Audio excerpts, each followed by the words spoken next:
You're watching The Citizen Report, real, in-depth American.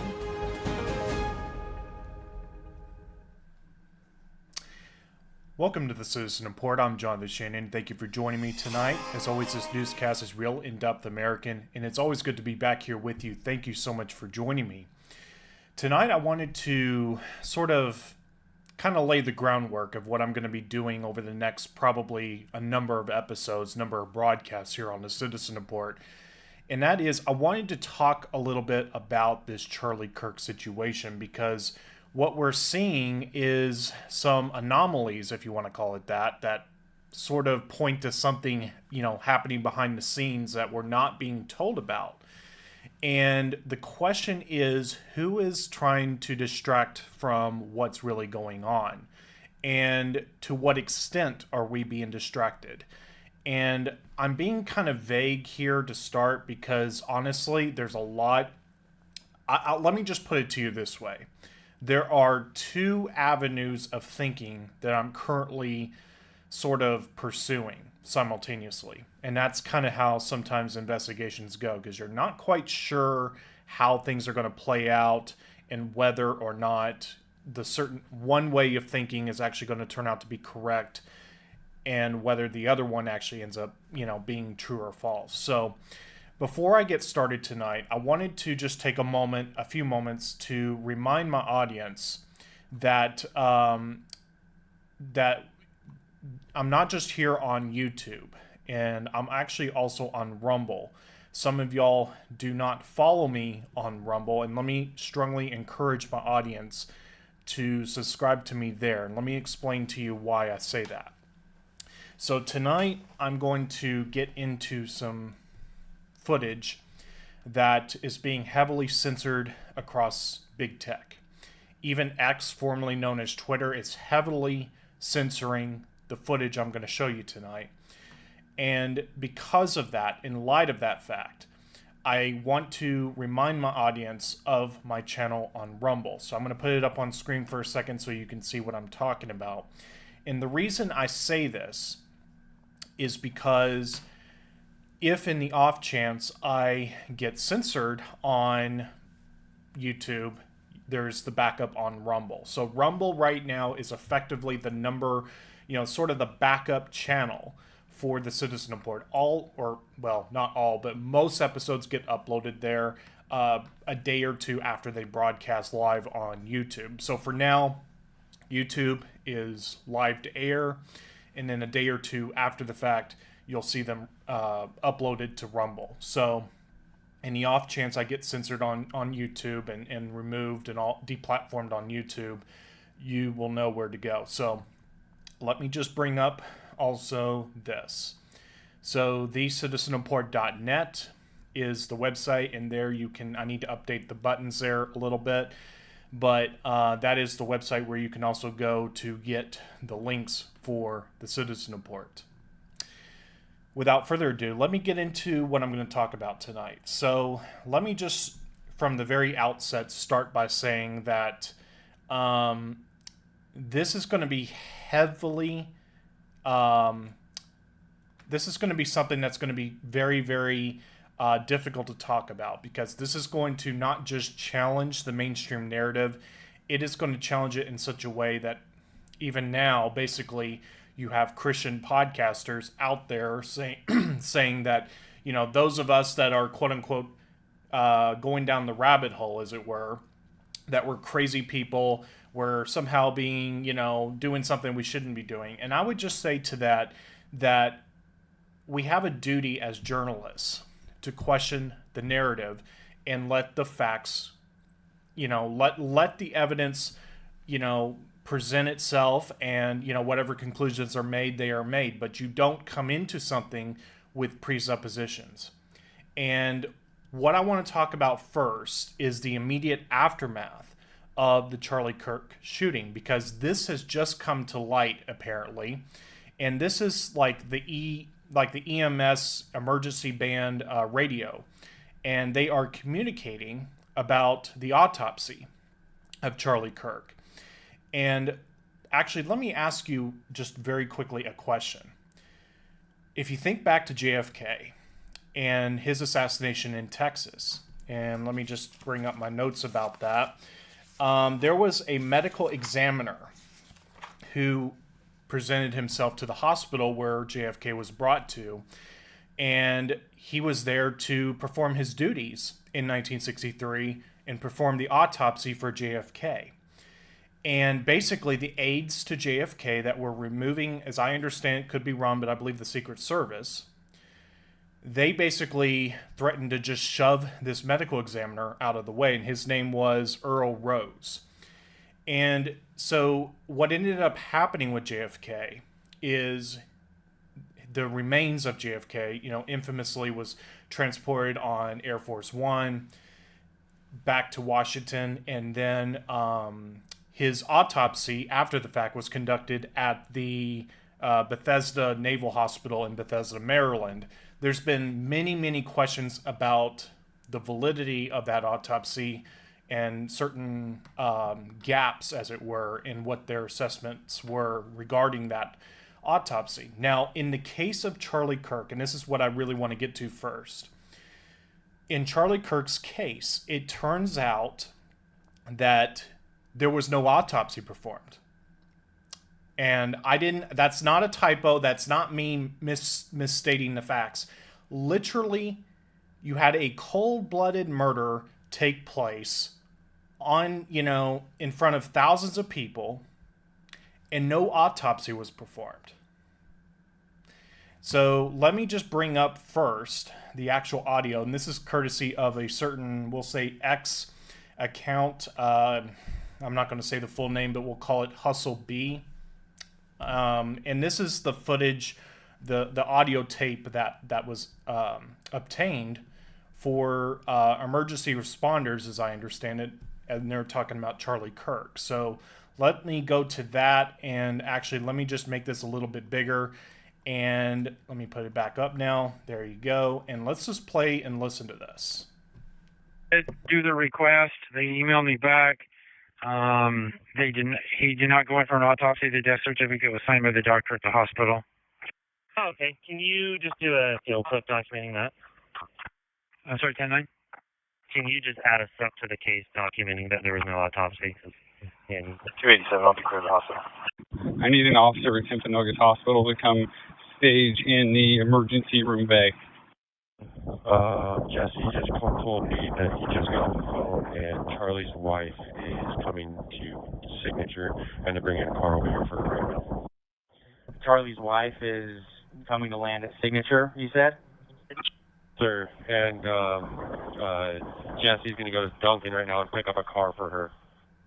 Okay, I'm a little confused because that's what Corey just said. They said they're landing at Duncan, so I don't know where they're landing, but we will just kind of play it by ear, I guess, best that we can. Okay, so that is from X by a certain account by the name of Hustle B. I'm not going to say the word, obviously. And let me just recap what you just heard, because it's a little hard to understand.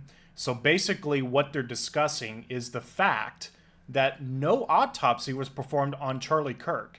And I mean no autopsy. There wasn't like, let's bend the rules, we'll kind of speed along the autopsy. There was no autopsy. Why was it not conducted? And before you have anyone out there that might be saying, well, Jonathan, sometimes things happen and, high profile person, they just want to kind of get things moving along. Well, first of all, that doesn't even make sense. But I personally brought this up, and let me put this up on screen. Let me have to adjust here and put this on screen for you. This is the actual law in the state of Utah pertaining to what happens in the case of someone's passing. And basically, let me just summarize basically what this law is basically getting at. So when someone becomes, when someone is deceased, they pass away, what ends up happening is legally by the state of Utah's own laws, law enforcement is notified. They have to be notified. They have to come out to where the body is discovered, or, you know, where this deceased remains are. And then there's a procedure that is supposed to take place after that. So let's go to this. It may be a little difficult to see on screen. It's kind of hard to frame this up in a way that gets everything on screen, but I'll just read it to you. And it says, one second. When death occurs under circumstances listed in section 26B-8-205, the person or persons finding or having custody of the body shall immediately notify the nearest law enforcement agency. The law enforcement agency having jurisdiction over the case shall then proceed to the place where the body is and conduct an investigation concerning the cause and circumstances of death for the purpose of determining whether there exists any criminal responsibility for the death. Now, I don't know about you, someone having their neck blown open, that's pretty criminal. So let me go to this other law now. And this has been on the books in the state of Utah since 2024, as I understand it, per what it says there.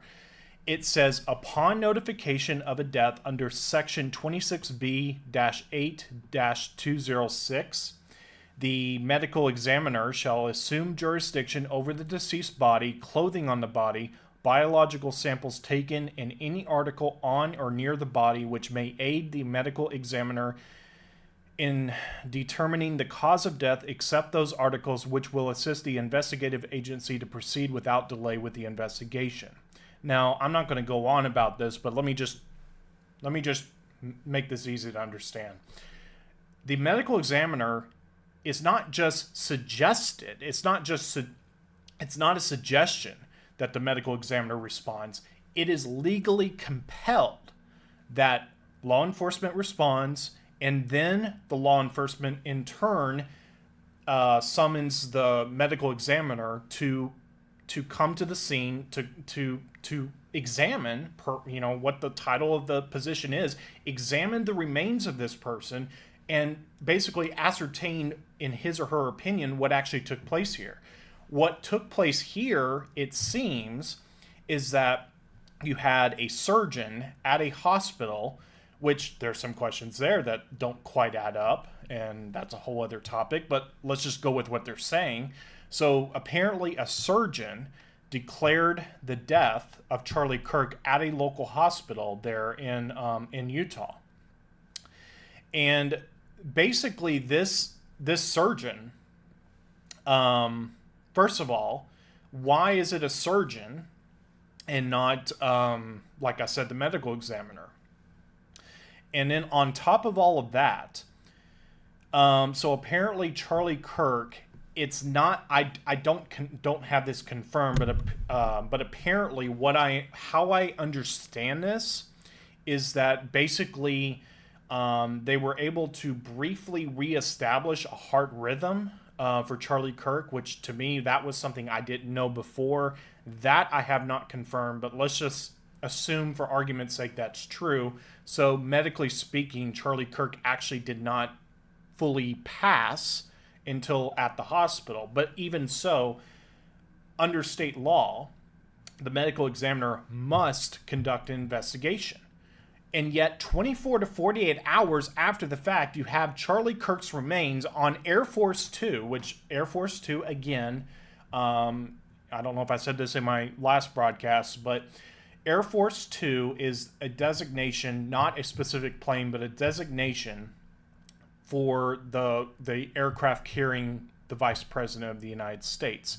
It's commonly, I believe, it's basically a militarized version of the Boeing 757.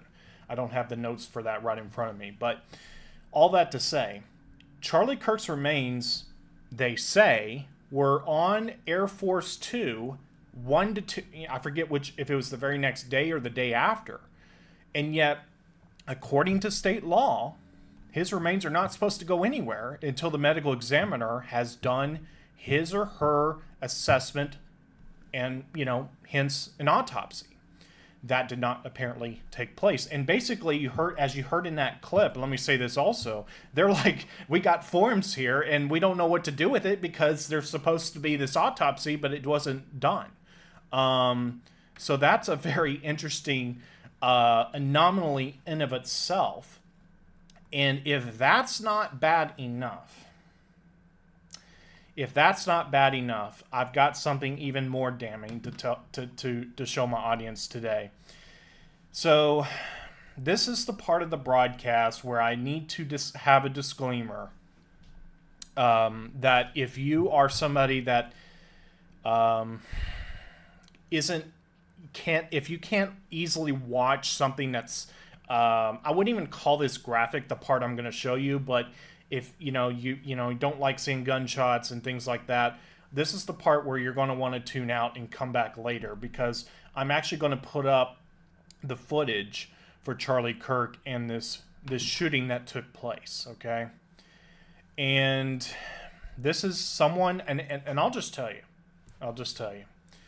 this was a very difficult piece of footage to find, because now I'll just tell you, after the initial news breaking of this event, it was everywhere when it first happened. But after that, they have censored this footage everywhere, and it is very difficult to locate. But I've managed to find one that I thought was I could work with, basically. So let me go ahead and put this up on screen now.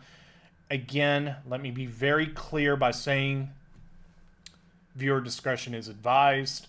And this is, again, a reminder. Go to Rumble, subscribe there, or bookmark my website, thecitizenreport.net, just in case my channel gets suspended or taken down here on YouTube. So with that disclaimer, let's go to that footage now. So first, let me just show you a little bit of what we're seeing here. So obviously this is what someone was recording of Charlie Kirk.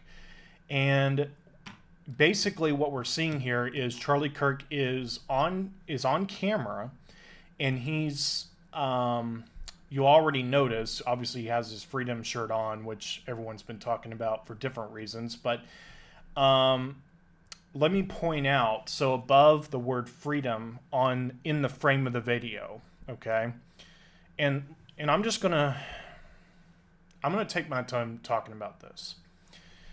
And what you're going to see here is above, I wish I could mark on this, but I really can't. But if you look above where it says freedom on his shirt, you already notice like a black dot, okay? And basically this is supposedly the bullet, okay, entering the frame.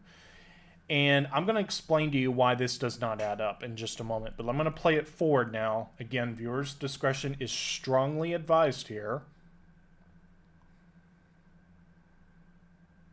Now, this is not per se a real-time frame-by-frame. Someone has recorded this for his own purposes, and so it's not playing. Okay, so you see, basically, the person that recorded this, for this, I guess for this post that this person made for his own stuff, basically he is slowed it down. But anyways, you see the shirt kind of puff up, which is kind of bizarre. You still see the dot there above the word freedom, which is also kind of bizarre. Let's play it forward again. Now again, viewer discretion advised. You see that still not quite reaching his neck yet. And then you see it for just a second, you don't see it. And then you see the earliest signs that the footage or the bullet is entering the neck. I'm going to try very hard not to show the worst of it. Okay, so this person in his video, again, he's doing his own thing, so he's like backing it up. So I'm trying to be chronological with my presentation of this, but let me just play this part back again. So once again, you see the bullet enter the frame, traveling across his sort of his collarbone region. His shirt puffs up, the bullet reaches the neck, and you start to see the blood, okay? And that's about as much as I'm going to show. Now let me back up to this, and I'm going to try to make this bigger, okay? Let's look at this very carefully. And this is going to be important to note in a second. So let me just give a couple seconds so my audience can sort of digest what you're seeing. So again, you see this dot above the word freedom entering camera left. Okay, so in the broadcast or the video industry, we have terms that we use in referring to video footage. Okay, and this is what I would call entering from camera left. So from Charlie's point of view, it's his right, but it's for us camera left, if that makes sense. So the camera's point of view is camera left, Charlie's point of view is right. Okay, so entering the video frame from the left, traveling to the right. And the reason I mention this, and I make such a point of mentioning this, is because I'm about to discuss what I would call a continuity error. And that's another term that we use. So let's say, for instance, you're filming a movie, you have like a storyboard, and you have like an order to how things take place. For example, you might have a character be in, I'm just going to make something up, a black t-shirt, for instance. Okay? And then suddenly, you have you cut from the A position to the B position for the cameras, and then back to the A position, and suddenly this character is in a different color t-shirt. And so that would be what I would call a continuity error. And the reason I call this a continuity error is because of, according to the BBC, now I'm using mainstream media sources for what I'm talking about here. This is according to the BBC. So let me just kind of break down what you're seeing here. So towards the bottom left near the Citizen Report logo is the position that Charlie Kirk was in. Okay. So to the right here in this graphic is where supposedly this shooter was, allegedly, according to the BBC and whoever they're sourcing. Now let me just zoom this in, because this is going to become very important in a second, okay? And again, I can't really, for example, I'm trying to frame this up. Sorry, I'm having to be the producer, director, and the host all at the same time. So if it's a little rough, my apologies. But let me make it a little bit bigger, perhaps. So unfortunately, the logo for the Citizen Report, let me kill the logo for a second. 1 second, folks. Let me come back up on screen, and then I'm going to kill the logo and put it back up. There we go. So, again, bottom left of the screen is where Charlie Kirk was sitting. Okay, so let's say Charlie Kirk is sitting facing, it's kind of, I believe he's looking out. So, like, towards, if you will, the shooter's direction, but the shooter is a little bit to the right of Charlie Kirk. Okay, so now if we go back to that footage, if I can bring it back up for a second, so the bullet's entering in from camera left. Okay, but if you go to the actual graphic from the BBC, the shooter would have to be shooting from the right. So if the bullet's entering the frame, the bullet would enter from camera right. If you see what I'm saying here. Let me go back to that footage. So the actual bullet, once again, I'm having to adjust here. I'm trying to figure out how to frame this up. But basically, what you have here is a situation where the bullet is presented as entering from camera left, moving across towards camera right. The bullet, in order for it to come from the position that the shooter is allegedly to have been positioned in, the bullet would have to come in from the opposite direction. So camera right. So all of this is what would amount to be a continuity error for the narrative that they're trying to sell us. And so that presents a very existential threat to what they're alleging took place here in Utah a number of weeks ago. Now, I mentioned two avenues of thinking that I'm thinking took place. Now, first of all, let me strongly suggest Dave Hodges with the Common Sense Show. He is talking about this, and he was the one to mention, because I had forgotten about this, and in some ways it was kind of new, either a refresher or certainly maybe new information to me. But I had forgotten that the autopsy situation was also kind of an anomaly in the case of JFK. In the case of Charlie Kirk, they just didn't do one, apparently.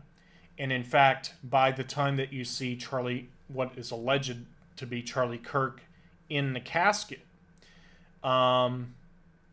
you see the hands kind of like this, and Erica Kirk is, there at the casket. So basically what could be inferred to this is that Charlie Kirk is his remains have already been embalmed by that point. And interesting how fast all that took place. Now, two lines of thinking. Either, I'm going to try to choose my words carefully here. Either someone else did this, because I don't believe that Tyler Robinson did it. That's the other thing I'll go on record to say at this point. Tyler Robinson, in my opinion, is not the one that did this. Because if he did, it's not adding up.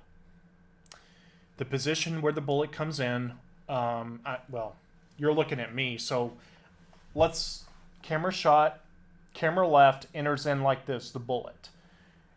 The position of the shooter, according to what they're saying, is the bullet would have to come in this way, camera right, entering in camera right. So something is not adding up with that. And so you have a lot of anomalous stuff happening there. People making hand gestures and all kinds of stuff there around Charlie Kirk. And interestingly enough, and I'll put this up too, before I forget. So this was going viral the day of the shooting.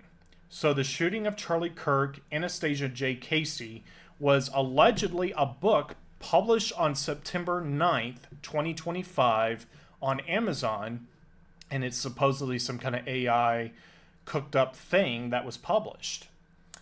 And Amazon has come out with a statement saying basically, and I'll just quote this, we have content guidelines governing which books can be listed for sale, and we remove books that do not adhere to these guidelines.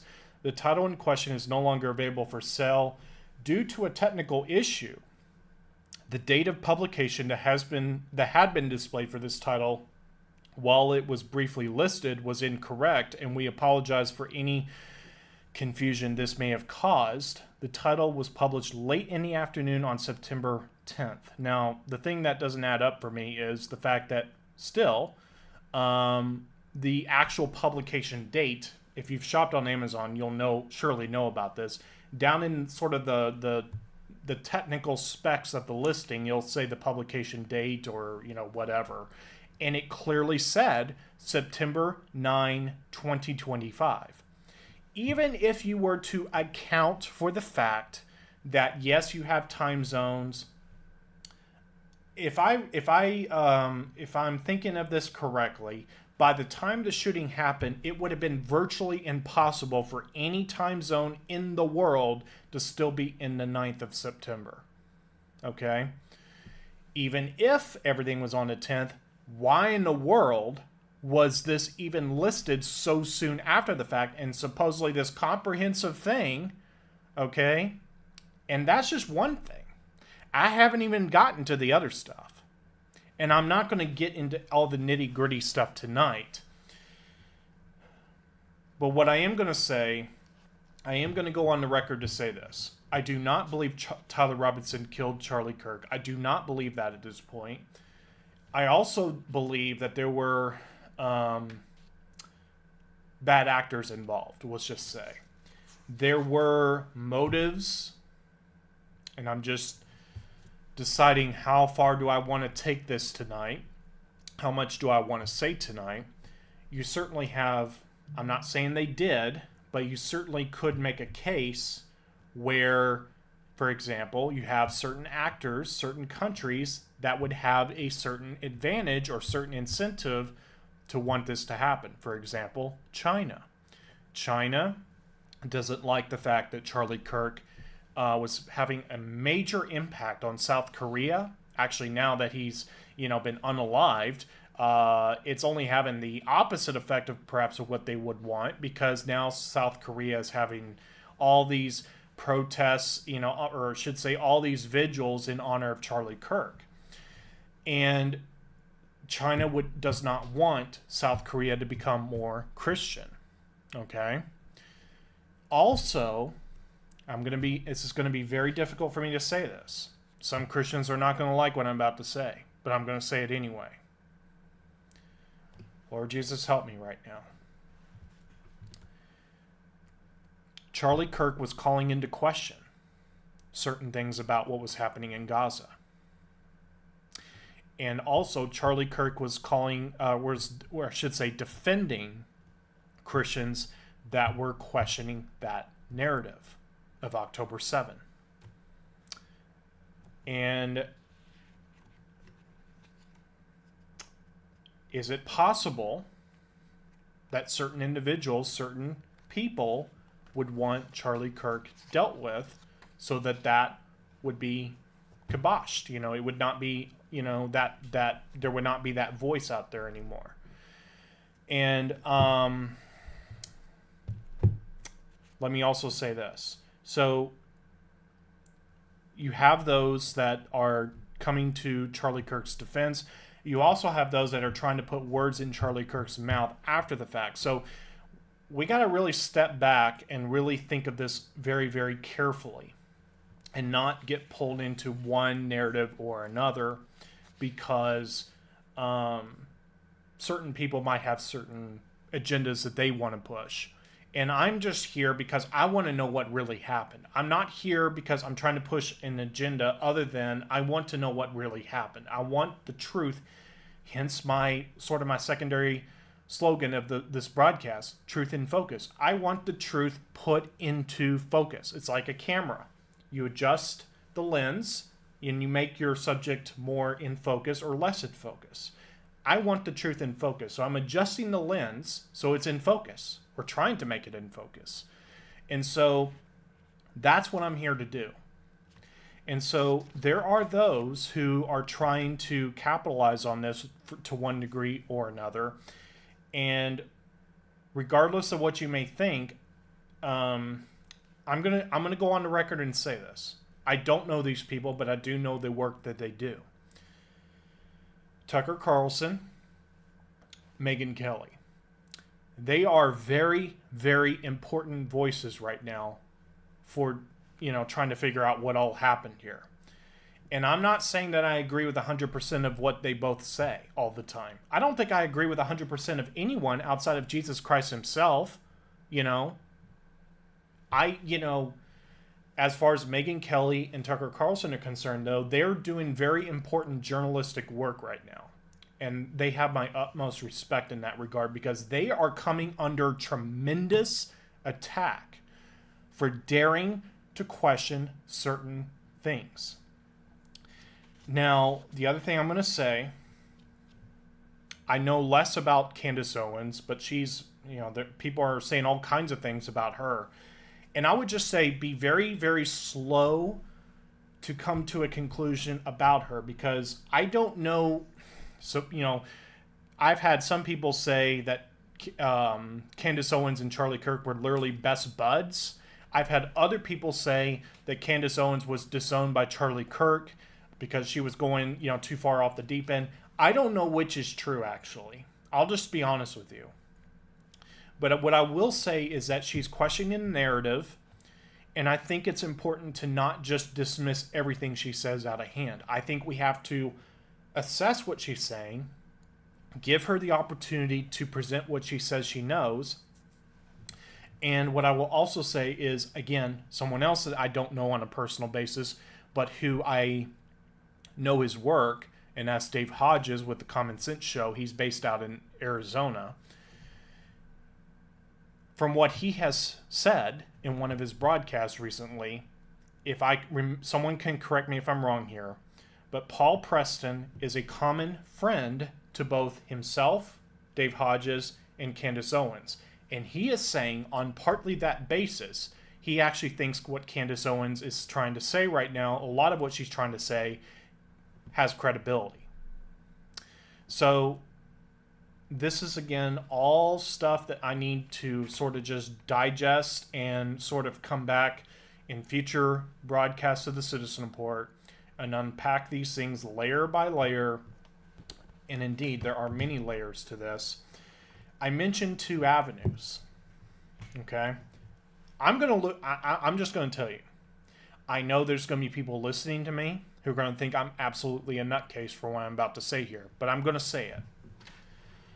I'm not saying that I believe this, but there are those, and I've had people send me things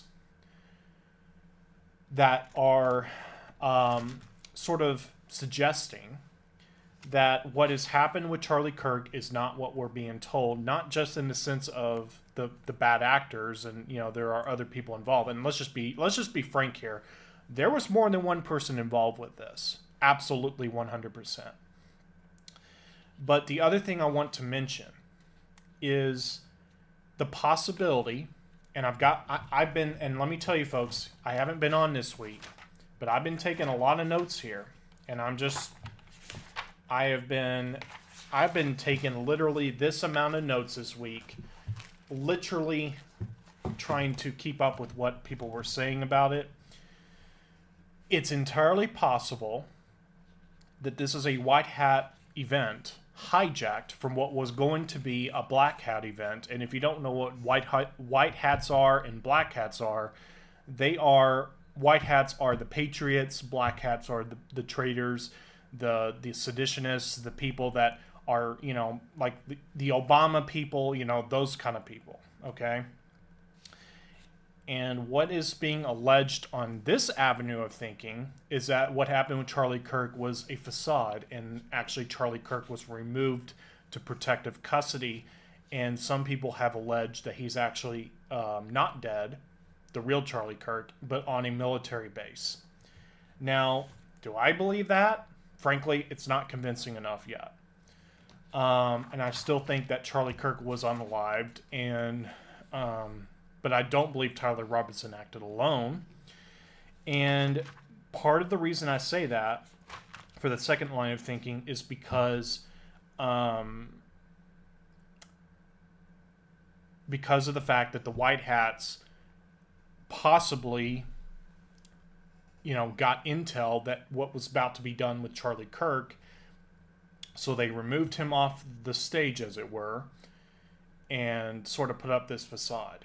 Now, again, I sound like a crazy person saying this. I personally don't believe that actually happened, but I'm just telling you that there are those that are saying this, and I will give room to that line of investigating to see what comes of it. But I believe that the preponderance of the evidence remains is that there is a ongoing cover-up with respect to what actually took place with Charlie Kirk being assassinated on September 10, 2025 in Orem, Utah. So, I think I'm going to pretty much wrap it up there. I think that's enough to say for one episode. I said a lot there, for sure. And I will revisit this, and we will talk about it some more. And I will unpack this layer by layer as time goes on. So, just a reminder, once again, you can subscribe to The Citizen Report on Rumble. You can bookmark the website, thecitizenreport.net. Of course, if you're here on YouTube, go ahead and hit the subscribe button. For me personally, Jonathan Shannon, that's where The Citizen Report currently broadcasts live to air out on YouTube. But in the chance that if YouTube were to censor me or take down my channel or, suspend me, then you have that backup source to get my information through Rumble. So, I broadcasted live. I wasn't providing, commentary for it, but I was simulcasting the live show for the Charlie Kirk Remembrance Service on Sunday. And even just that, YouTube decided to put a copyright notice on my video. It wasn't a strike, but basically they were saying, hey, there's some music in this, and thus we're not going to let this run in certain, and I think they said in one country or territory. So I disputed that, by the way, but of course they're slow walking it because I wasn't doing anything wrong. It was all copyright fair use, and if you don't know what that is, it basically just means that I'm not infringing intentionally on the rights of another and using material if it's for like news gathering, educational purposes, that kind of stuff. So, but anyways, just know that there's always that chance that I get censored on YouTube. So be sure to subscribe to me over on Rumble so you do have that backup way of getting this broadcast. So,